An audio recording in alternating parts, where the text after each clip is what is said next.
All right, good morning, everyone. Good morning, everyone. We're continuing learning from this book written by the first Rebbe of Chabad called Likuti Torah. And we're discussing how to clean our heart. Huh? How to clean your heart.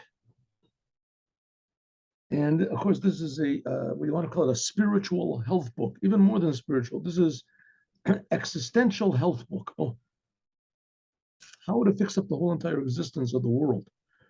So the Rebbe is saying essentially you have to make journeys. You have to make journeys. That's what this Torah's portion is called. It's called journeys. Mas'eh, the journeys of the Jewish people. And according to some opinions, the journeys that everyone must make is from the day that they're born, that's like getting out of Egypt, until the last day of their lives, that's going into the land of Israel. Or in a general way, from the time the Jewish people got out of Egypt until the coming of the Moshiach. The whole time is one big journey. That's already over 3,300 years. Big journey. And you have to go over every day. So multiply 3,300 by 365. Here, I'll do it in one moment. Here, let's see if I have my computer over here. Every day you're supposed to go out of Egypt. Every day you go out of Egypt. Where's my computer? See this how it goes, just so that you'll realize the enormity of the task. But on the other hand, here we go. Ready? 3,300, a little bit more than that, 303. Okay, times 365. I should have done this before. This is 1,204,500. You have to go out of Egypt 1,204,000 times. Of course, you don't have to do it at one time. It's like piling up all the food you're going to eat in the rest of your life in front of you and say, eat. You eat a little bit, right? A little bit. You have to do a little bit every day. But what does it mean to go out of Egypt? What are we supposed to do? What's Judaism teaching us? It's very interesting. That was one of the reasons I became an observant Jew. I'm a Jew, but because I read the Torah, the Bible, and I saw it didn't promise anything. It didn't promise anything. It doesn't promise you're going to go to heaven. Huh? I had read all these other books of these other religions. You're going to go to heaven. You're going to get some sort of enlightenment. You're going to have a level. You're going to have a blessing. You're going to have something. Here it says, God says, if you do what I say, you're going to have rain in the proper times, and you're going to have wine and oil. I don't like wine, oil. What I care about rain, the proper times. That's what Judaism has to offer.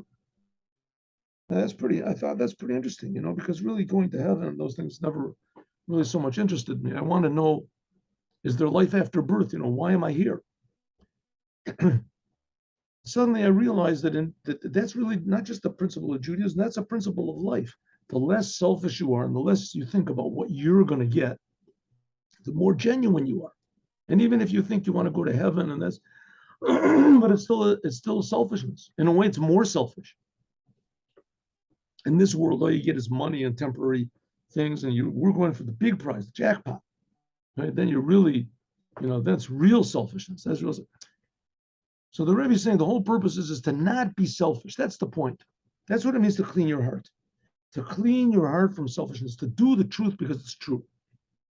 Not like you have a doctor that genuinely wants to heal people, and then there's a doctor that he just wants to be successful and he wants to make a lot of money, and it doesn't make much difference. If he's a good doctor, what do I care what his motives are?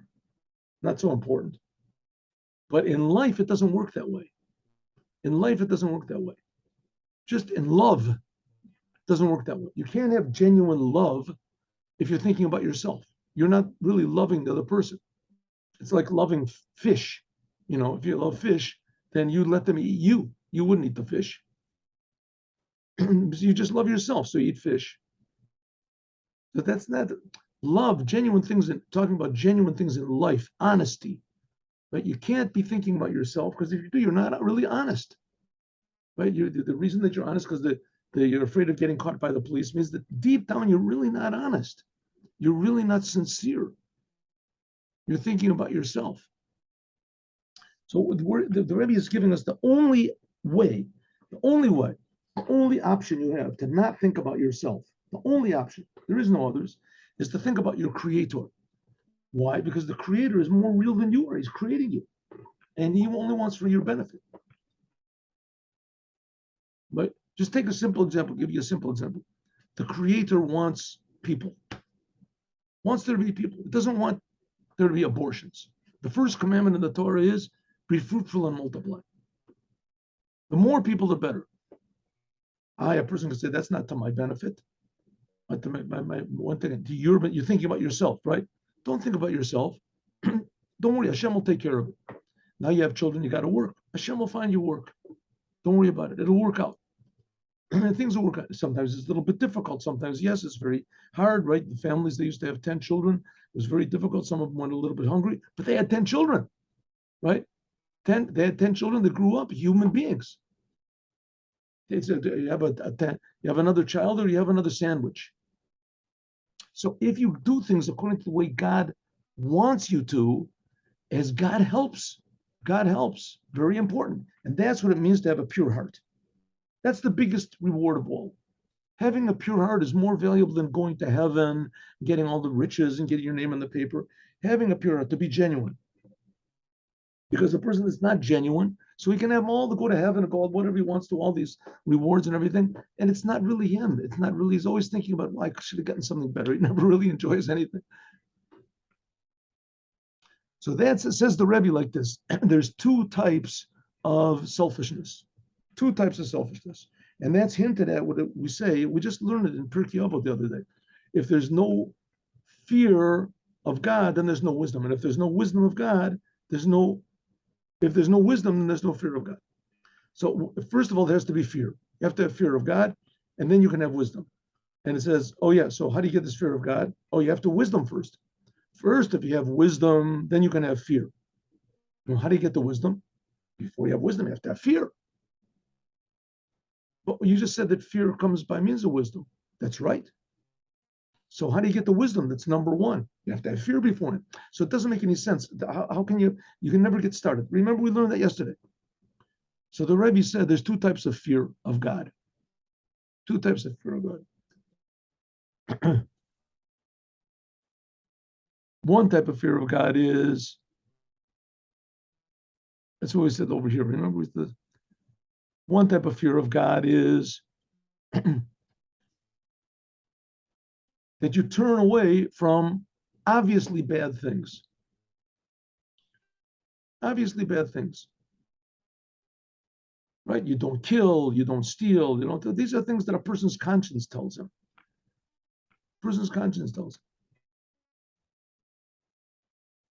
So that if you've turned away from those bad things, then you can have wisdom. Then you can start learning, you learn Torah, you understand the ideas, they sort of make sense to you because you've gotten rid of this really thick egotism.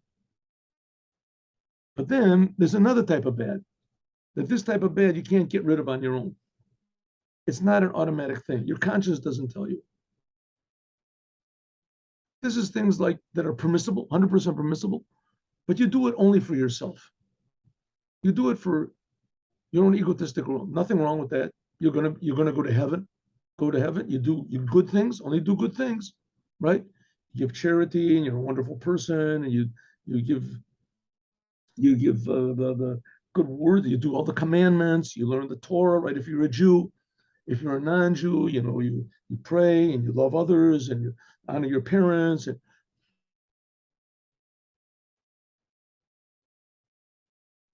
But still, and you'll go to heaven, you get big rewards, but your heart is not clean. Why? Because you're still egotistical. How do you get rid of this? It says, for that you have to have Moses and Aaron. That's what it says. If there's no wisdom, there's no fear. That you have to have Moses and Aaron. Moses and Aaron makes a person feel bad if you're selfish. Makes you feel bad. Makes you feel bad if you're selfish. Right? It's like anything in the world. It's like anything in the world. Let's say you want to be a pianist, a piano player. So you start being a piano player. You can play okay, you can play in bars, things like that. What about being a really professional concert pianist.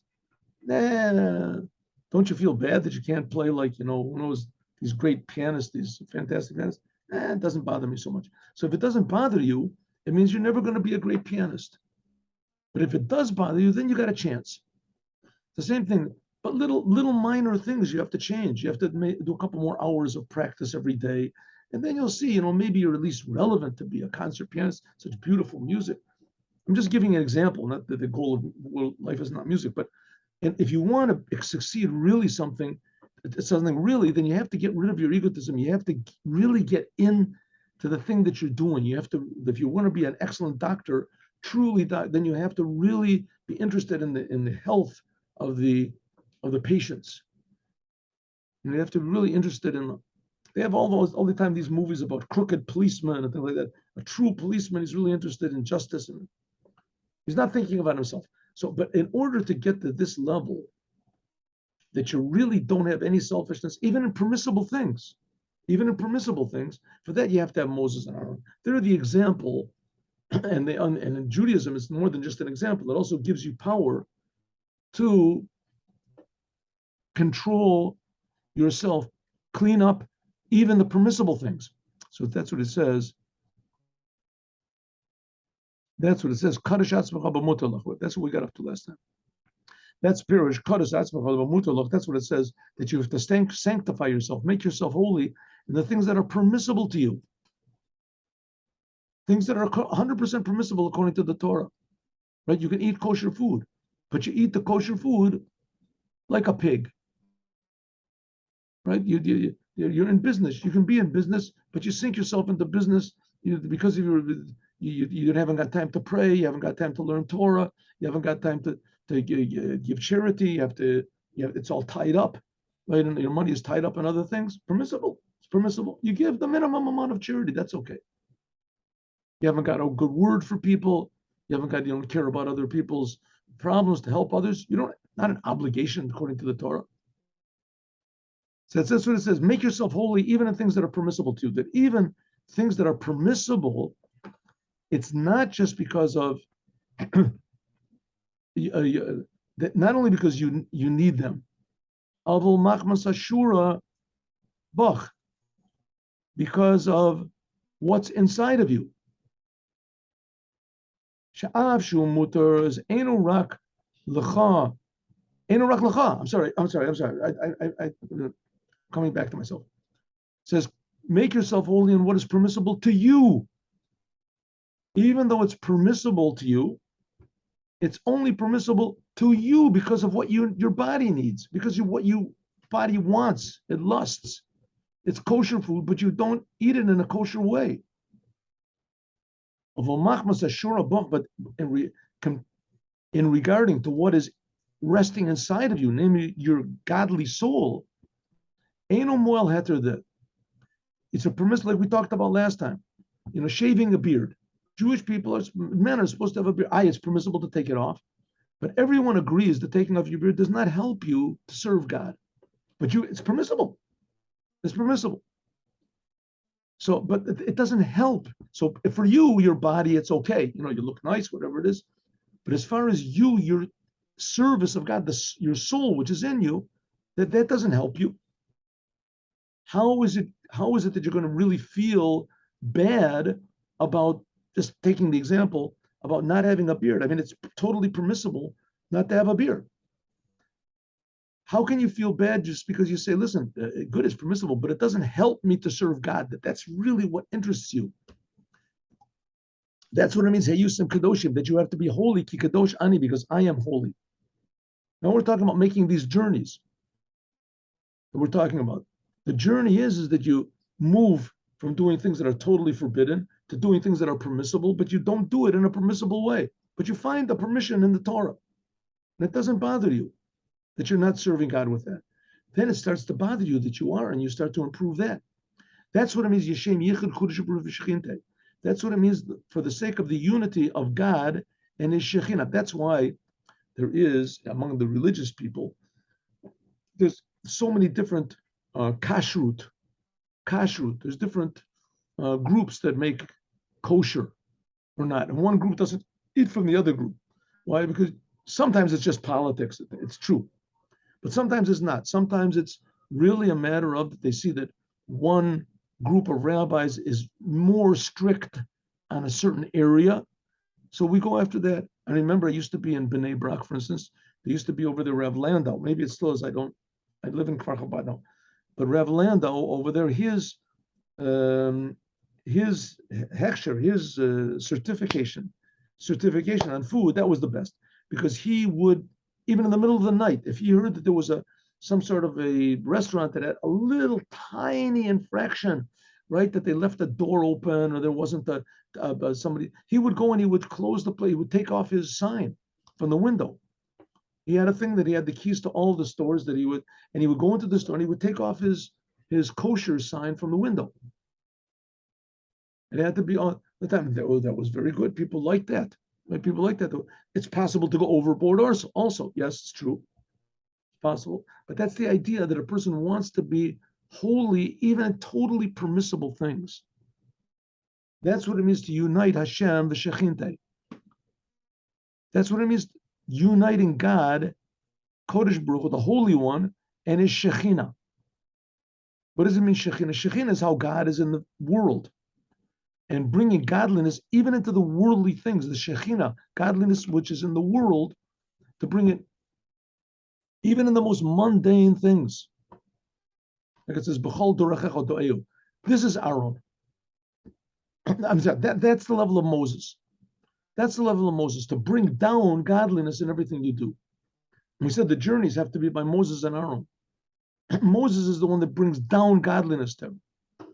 U'bechinas Aaron, the level of Aaron, he is the Shushvina, the Matronisa. He is the escort of the queen. Maybe, so we said Moses is the escort of the king. He brings godliness down into the world, inspires you to do more and more and more. Let's just go back to the metaphor about, being an expert piano player or an expert, whatever it is in sports and like that. It means that you have to, every single little detail, you have to be really careful about it. And then you can raise up in levels of, from amateur to semi-professional to professional little leagues and then, etc. Well, something like that. I mean, I'm just giving an example. Is in serving God. But in sports and those things, it doesn't matter so much if you're egotistical, if you just do it for yourself. But in serving God, the whole thing is what you do with your ego yourself. How much you're able to control it and sanctify it. It says, that's the thing of Moses. Moses brings down inspiration, brings down godliness to the Jewish people. Aaron, he elevates the Jews. Mevi'u mulad, he brings inside of the Jews a desire for God. Shuhuit arus chuka, this arouses inside of a Jew a tremendous desire, mimata lamayla, from below to above. Shu'al yidei tefillah. That's the main thing by means of prayer. Moses brought the Torah. That was the main thing of Moses. Moses brought the Torah from above to below. Moses' whole thing was the Torah and the commandments. That's bringing blessing into the world. Blessing into the world. So that you feel more and more godliness and you want to refine yourself more and more accordingly.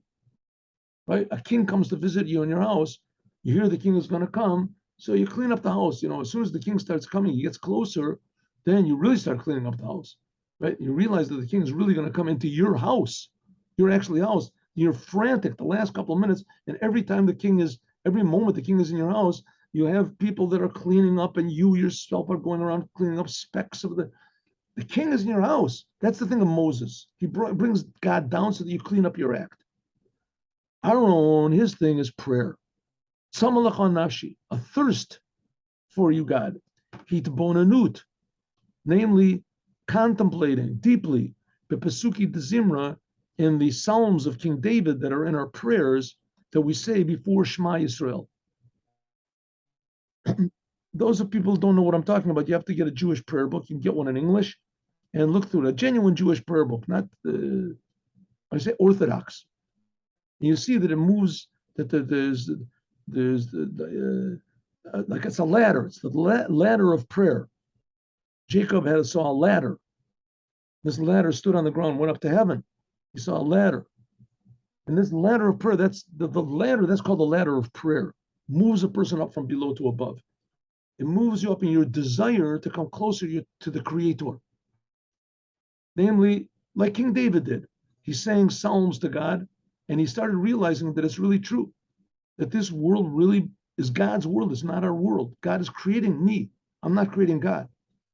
The more he realizes that, the more love he has, the more appreciation, the more desire, thirst for God. Like it says, "Tzamalach nafshi," my soul is thirsty for you.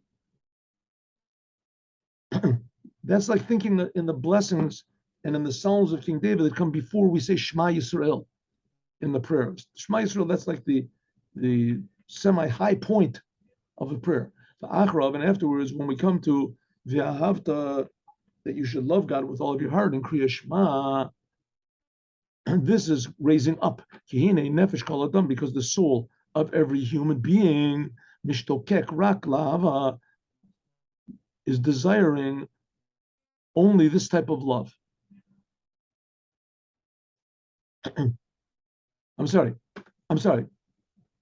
Again, nefesh kol adam, mishtokek is the soul of every man, especially he's talking about the Jews, the soul of every man that desires God, it desires God, the only and it has love of God, every soul. Rak, but sha'ava, this love, he bagalos, it is in exile. The misuteres, and it is concealed. Like it says that when the Jews go into exile, God goes with them. Right, all 2,000 years, what's called the exile of Edom, as God's presence is in exile with us. It's not revealed. Perish, afal pisha osem maisa, even though that a Jew does, right? The Jews are in exile in Edom, and God's presence is with us. Presence. What does it mean? Even though we're in Edom. Where is this place, Edom? Edom is like Rome or something. Well, we live in Rome. I don't live in Rome. I live in Israel. I'm not in exile, right? This is so wrong. We're in deep exile. Even though a person does Maisa Edom, wherever you go, you carry the exile with you. If a person does the deeds like Edom, selfish, a person is selfish and he doesn't think about God, he doesn't care about God. And if he does it a couple of seconds in the day or in the week, in the month. Even though a Jew might do the deeds and speech and thought, only pure selfishness, that's called Edom. Nevertheless, we pull down God's presence with us. Oh. Adam, negdo yisborech.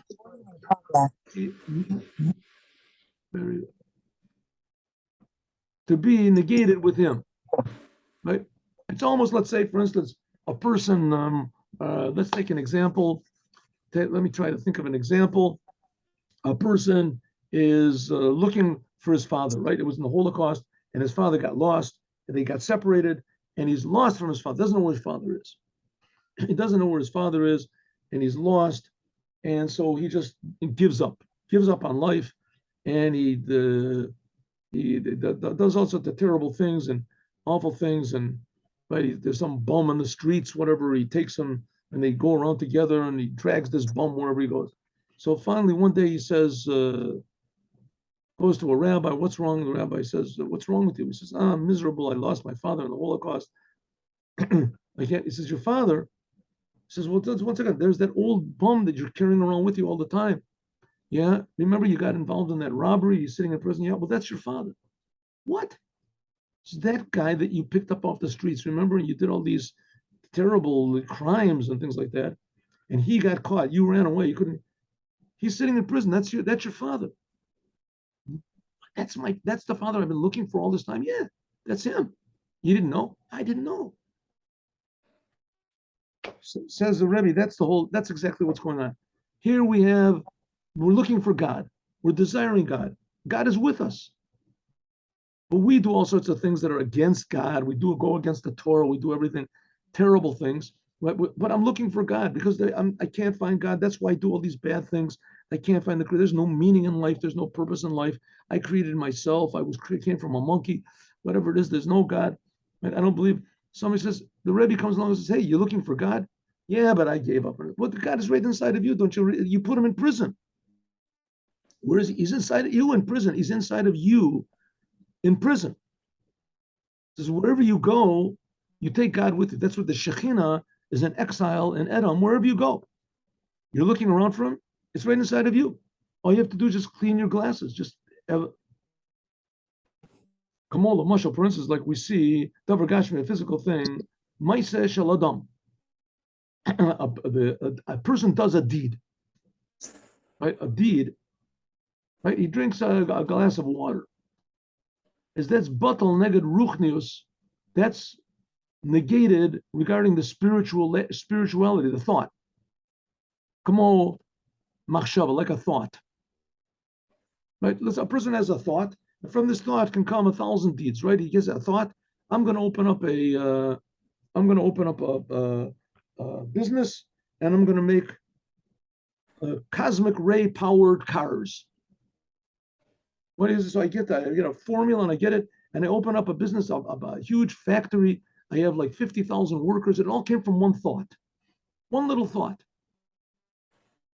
one little thought. Let's say one of the workers in the factory, he comes like 10 minutes late. What connection is that to that one thought that I had in the beginning? That one thought was a very tremendously spiritual idea. And this guy doesn't come 10 minutes, he comes 10 minutes late. It doesn't take up a place in that one little thought. Says the Rebbe, the same thing. Everything that we do in our life is like one little 10-minute thing compared to the essence of God. The essence of God is like this one thought. And that's inside of us. So if we do something wrong, if we do sins, so we only do it because we don't realize the amazing reality and the richness and the immensity of the good that's inside of us, right? It's like this one little 10-minute coming late in regard to one thought that created this whole big conglomeration of factories and tens of thousands of people working. It's like one thought. Come on, one thought. That's what it means. Regular chayos keneged kulam. It says that the feet of the angels, which are called the chayot HaKodesh,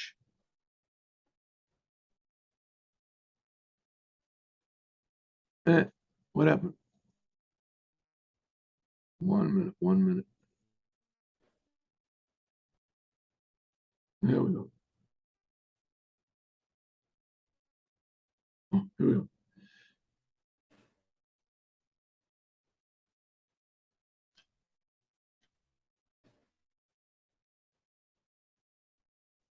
Okay, so what the example I just gave?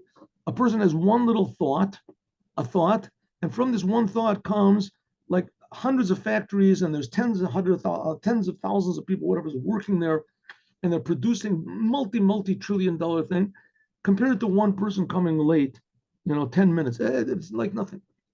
It says, well, that example is compared to the godliness which is inside of us, one bad deed that we do. It's like nothing. Says the Rebbe, but the godliness inside of it is not like one little thought that creates 10,000 factories. The godliness inside of us is one thought that creates all of the heavens. It says that even the angels, it says the feet of the angels, that's like infinitely greater than all of the worlds which are below the angels. Madrigashi Tachtona, that's the lowest level of the angels, which is spiritual, that includes all of the worlds that are below it. Because there's no comparison to physical thing and to a spiritual thing. Even a physical thing, it says, She'eretz kagargir chardal neged olam agulgulim. Even if we're talking about, let's talk about the physical world, the planets. It says that there's planets that this earth that we're living on is like one little seed compared to, I don't know, Jupiter and there's other galaxies. That's just physical things. So if one physical thing can be infinitely greater than another physical thing, like this world is infinitely smaller than some stars or whatever, how much more so spiritual things are greater? And those spiritual things, that's just creations of the Creator. And the Creator is inside of us. The Cain called of Aruchni, everything spiritual. If you compare one spiritual level to a spiritual level which is higher than it, like it says that the thighs of the chayos of these angels are called the chayos, that that's greater than everything. And then there's the karsulia chayos, then there's the whatever's the knees of the chayos, whatever. That's anyway, these are all Kabbalistic ideas talking about the size of angels. Are the higher you get, the infinitely greater they are to all the levels below it. That's what it means. That's what it means that all of the angels or all the worlds elevate God, sella without any end. That the essence of God, which is inside of us, is not just infinitely greater than us, it's infinitely greater than that which is infinitely greater than us. And that's also an insult to God, because it's the godliness inside of us is infinitely greater to that which is infinitely greater than what is infinitely greater than us. And so it goes up with no end. Each level is infinitely greater than all the levels below it. And the greatest of all of them is the godliness which is inside of us. No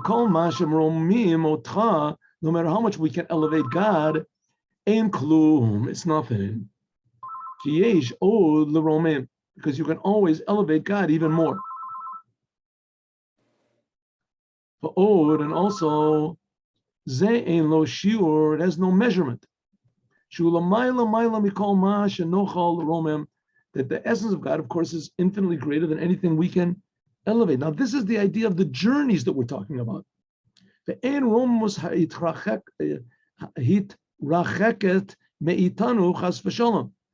godly, the highness of God, it means that God is far away from us. God is far away from the angels, but not from us. That God is close to us. Because all the angels and all the upper worlds, which are infinitely greater than we are, they are totally negated to God. We have no idea how infinitely great and real we are. So what should that mean? That should give us ego? Exactly the opposite. We should realize that if we rely on God, that we've got what to rely on. God is in the end, he's creating us, he's creating the angels, he's infinitely great. But a person says, nah, I'd rather have a little bit of money. They say a joke, there's a joke. I'll tell you a joke. I don't know if it's proper to tell jokes, but I'm going to tell a joke anyway. A man's walking on the street and he finds a bottle, old dirty bottle, sort of weird shaped. So he cleans the bottle off, he starts cleaning it off. Maybe it's a valuable bottle, who knows what it is. And he's rubbing this value, and there comes out this big genie from the bottle. And the genie says, you can have one wish, whatever you want. And man says, I don't believe there's such a real thing like that. He says, yeah, it is, but could you make it fast because I got other places to go. So he says, okay. There's a lot of jokes about genies in bottles, but I'll just tell you this one. So he said, well, anything I want. He said, well, I just finished reading in the story about King Solomon that he was given the same choice by God and he chose wisdom. So he said, okay, that's what I want. I want wisdom. And the genie said, okay, that's it. You get wisdom. All of a sudden, the one who's found the bottle, he starts shaking. He realizes that the genie says, now you are wise. Let's hear a wise statement. The person says, I should have asked for money. In other words, a person's got a small mind, so it's always going to be a small mind. You can give him wisdom, you can give him what? But if a person's heart is small, so then that wrecks up the whole thing, right? You can give the greatest amount of wisdom of all. He says, he should have said, what? I want wisdom, I want knowledge of God, I want the ability to heal all the sick, But people are so obsessed with themselves and with the old ways of thinking. So that's what it says. The fact of the matter is we don't know how rich we really are. We don't know how rich we are. All the heavens are all screaming out to God, all the angels, and God is inside of us. But what? He's inside of us. We're keeping him in exile. It says, Kamev, in front of God, everything is like nothing. In Cain, if so, Ein Hefsek, there's no really separation between the essence of God and us. And that's what Aaron does. Aaron's whole thing is to encourage us to make these journeys from below to above. That we should make this world united with God's oneness. Who Aaron the Moshe, it says that this is Aaron and Moshe, that Moses and Aaron, that sometimes you have to have Moses first. It says who Aaron Moshe, who Moshe Aaron. Sometimes Moses comes first, sometimes Aaron comes first. Aaron, we said, is an arousal from below. Moses is an arousal from above, inspiration from above. Sometimes Aaron has to come first. We have to just work in the darkness and just believe. And sometimes we just can't do it on our own. We have to have some sort of an inspiration. God will send some Chabadnik or something to ask you to put on tefillin or something. Shalifa means sometimes you have to have the Torah and mitzvahs. That's Moses' thing.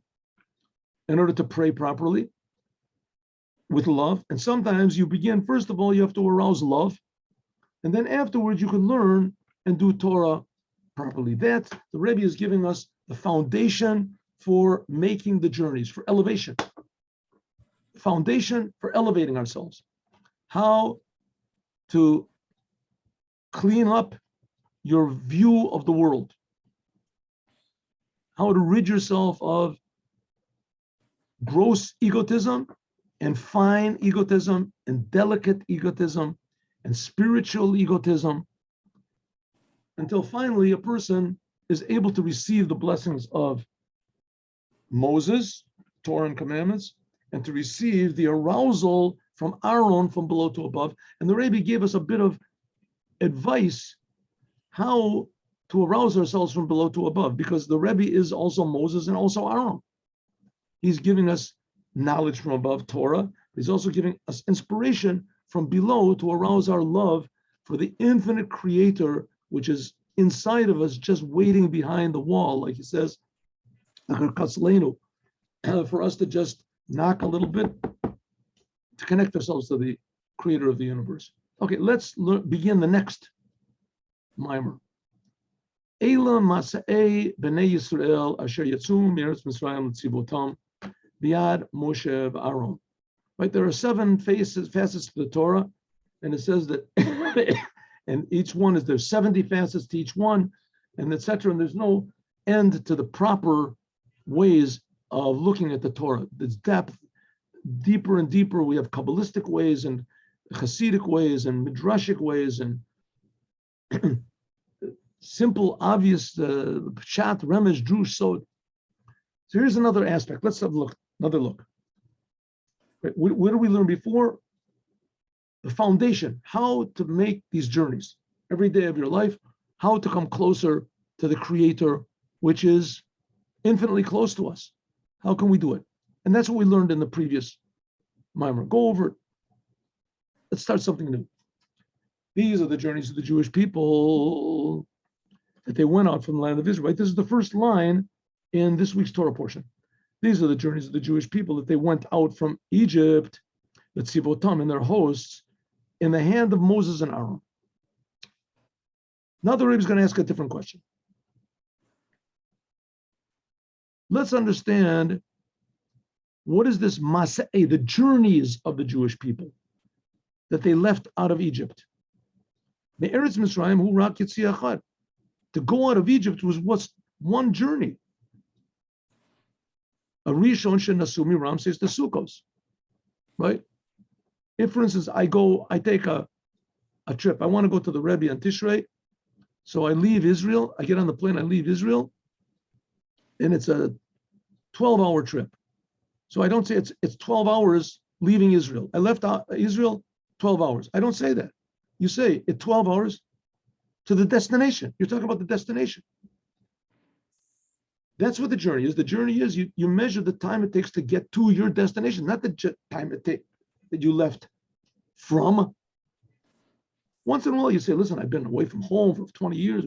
But here it's not. Here the Jewish people left Egypt. They didn't want to go back to Egypt. It wasn't their home. They didn't long for Egypt. I mean, the Jews, unfortunately, they did, but that's not That was a sin, not a good thing. Why does it say these are the journeys of the Jewish people to Israel? That's what it should say, but it doesn't say. It says these are the journeys of the Jewish people from Egypt. From Egypt was just one journey, from Ramses to Sukkot. That was the first journey, and that was it. Why does it say these are the journeys from Egypt? The Rebbe, of course, is going to translate this into what it means to us today. Gam also lahavin, to understand, why does it say that it's in the hand of Moses and Aaron? Why in the hand of Moses? These are the journeys the Jews left. That's all. You don't have to have Moses and Aaron. We know it's Moses and Aaron. The whole Torah has been talking about Moses and Aaron all the time. These are the journeys that the Jews left from Egypt, and then lists the 42 journeys. Gam, also another question, Katzat Masa'od, there were some of the journeys, there were 8 journeys that were after Aaron died. Remember we learned about that yesterday? So what do you mean all these journeys were with Aaron? They weren't. The last 8 journeys from the 42 were not with Aaron. Huh? So it means that there was 36 journeys that were with Aaron, but not 42. And it lists 42 afterwards. But Yomer Moshe, Begam, also we have to understand, what is this idea of the 42 journeys? Vayisu v'yachanu, they traveled here and they camped there. Vayibi and Sarah Oron, it says that the ark traveled with them. Moses said, Kum Hashem, raise up God, v'yanusum v'sanecha, and your enemies will run before you. Remember we learned that with Parshas Baalotcha, we said. Some people say that those 2 sentences are a separate book of the Torah. Ubenocha Yomar Shuva Hashem. The main journey was just to go to Yarden Yericho. What do we care about all these 42 journeys that were in the desert? Why is that important at all? Why is it important? The main thing is that they got to the crossover point, Yarden Yericho. That was the crossover point to go from the desert into Israel. That's the only thing that's important. Why do we list 42 journeys? Why do we say it's 42 journeys from Egypt? Why do we say that it was in the hands of Moses and Aaron? And also to understand, and also some of the journeys weren't with Aaron. They were, and also to understand, what would this whole purpose of listing these 42 journeys for? Why is that so important to tell us where they were? The main thing is they left Egypt. They wandered around for 40 years in the desert. Say a few of the things that happened, the people complained, and with the daughters of Moab, the things that were not nice, they complained about, and that the sins that they did, that's like 5 or 6 things. And then that they finally made it to Israel, delete the sins, right? Anyway, you can figure out how to do it, but for sure it's not necessary to say all these 42 journeys. What's so important about the journeys? That it talks about when they journeyed, that the ark went before them. And okay, that's the questions, and we'll get to the answers tomorrow, but let's just begin the answer. Here in Midbar, where did they take all these journeys? In the desert. The desert where the Jewish people went is called Midbar Ha'amim. Molich Midbar. Nachash Sarafur. The whole thing of the desert is that there's no life there. It's just bad things. Snakes, scorpions, famine, drought. All the klippas, all the bad things, they receive their life from the desert. Okay, we're going to talk about this more, God willing, tomorrow. And now let's continue in the Dvar Malchut.